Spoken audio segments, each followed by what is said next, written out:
Hey y'all, what's up? Good afternoon, motherfuckers. So I'm taking me a quick break, and while I'm on my break, let's talk about Halle Bailey and DDG. Let's talk about the fact that Doodoo Garbage went down to the courthouse yesterday and told the people that he wants custody of his son because of some shit that happened between him and Halle Bailey back in 2022 and 2023. He also talked about some air tags. Matter of fact, that was his whole ass mama.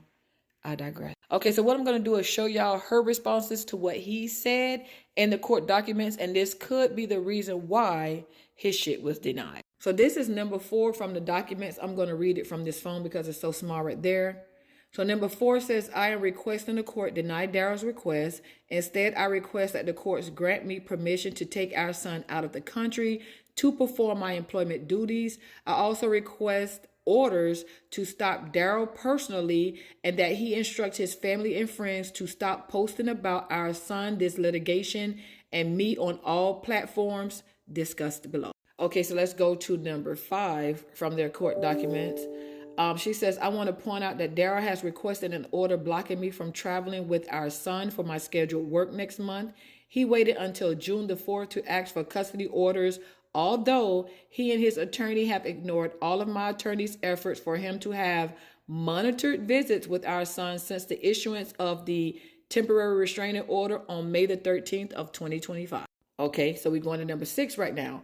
Daryl has exaggerated, lied, and misconstrued for the court not only the history of our relationship, but our parenting and my mental health. There is no doubt that I was emotionally devastated in 2022 and 2023 by his behavior and ongoing abuse. I have been very vocal about my anxiety, depression, and previous thoughts of unaliving myself without waiving the psychotherapist patient privilege and physician-patient privilege. I have reached out to my doctor and received treatment to address these issues. Okay, last but not least, let's do number 7.